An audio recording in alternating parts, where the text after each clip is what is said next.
Luis, congratulations. Congratulations, historical day. Once again, here in Mexico and in Latin America. What are you feeling? Right now it feels, it just doesn't feel real. I feel like I'm going to wake up in a matter of moments. It's been such a difficult year and such a great battle, but a lot of work, and to try and raise the bar this year has been such a huge challenge. And naturally, you know, I've trained myself this year. I prepare myself mentally.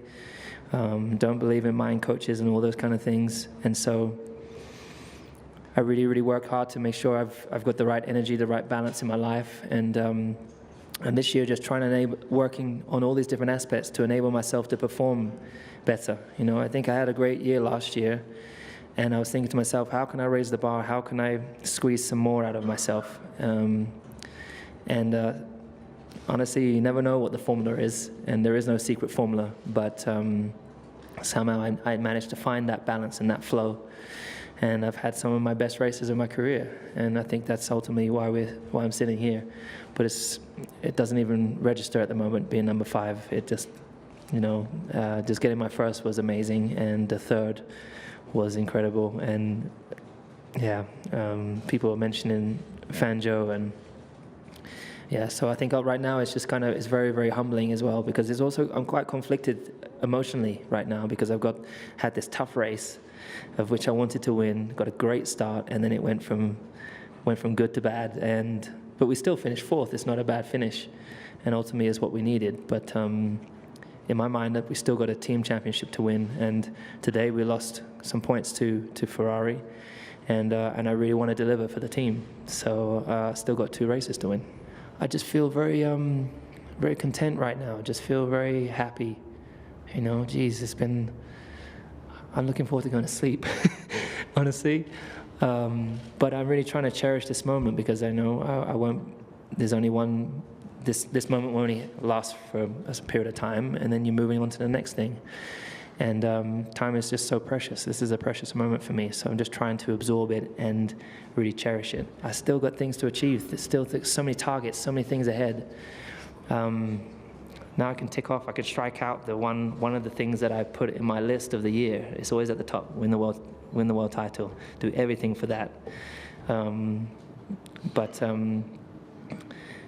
I think it's impossible to say that whether or not firstly, I could never ever personally classify myself as the best. Obviously, within myself, I know of my abilities and where I stand. But ultimately, my dad always told me since I was 8 years old, he said, "Do your talking on the track." So I just try to let my results and the things that I do outside of my sport, hopefully, also contribute to that, so people can create hopefully a decent opinion. But there's still Michael's still quite far ahead in race wins, and so you have to say he is still the GOAT. Fangio, I think, is the godfather and always will be, from a driver's perspective. You know, to do what he did in that time where everything was so dangerous. I mean, my respect is so high for him. So I feel very honored to have my name alongside his, that's for sure. And naturally just very proud to have the Hamilton name up there, you know.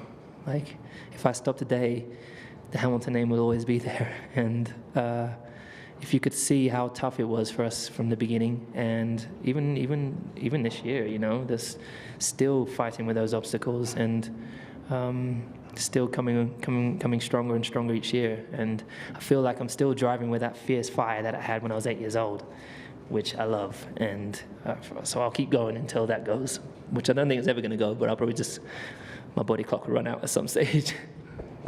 I'm very proud. I don't know if you noticed, but sometimes when I'm on the podium, I look back and I see the Union Jack, and I'm really proud to raise that flag. So, and which I'll continue to do so, and hopefully try to make more and more Brits proud. Yeah, I mean, at the moment, a German has the most titles, but I think I'm quite grateful I'm quite proud of the ones that we have as Brits, and yeah, I'm going to continue to try to raise the game. I would say this year, for me, from memory, this feels the proudest for me. You know, this is definitely the proudest moment. because there's been a year where we've not had the fastest car on a majority of the races, and yet we've come away with, more wins than I could have hoped for, more pole positions, and I love driving, and I've really enjoyed driving this year even more. And I think each year, being that I'm getting older, I'm getting to really enjoy more my work, the things I do. I worry about things less. I'm able to let things go quicker and move forwards and grow faster. So I think that just comes with being old, which I'm sure many of you know what that's like. So it's been a long, long journey, and one that I'm really proud of. And it's not been perfect all along the way. There's been many, many pitfalls and many mistakes made, but that's ultimately enabled me to be where I am today.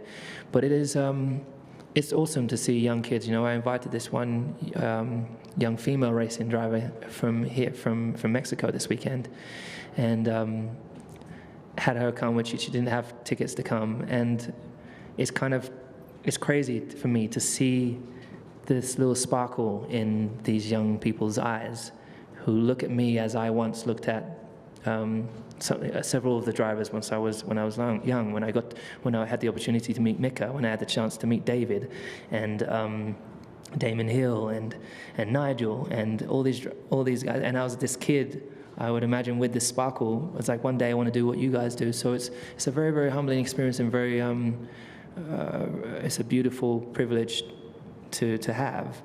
And I just want to keep on driving hard and keep encouraging kids. I was touched by how on track you mentioned your father. I mean, in the emotions of the moment, how much do you think of him? He's clearly watching, and of the struggles the two of you once faced, and how impossible a dream this one seemed.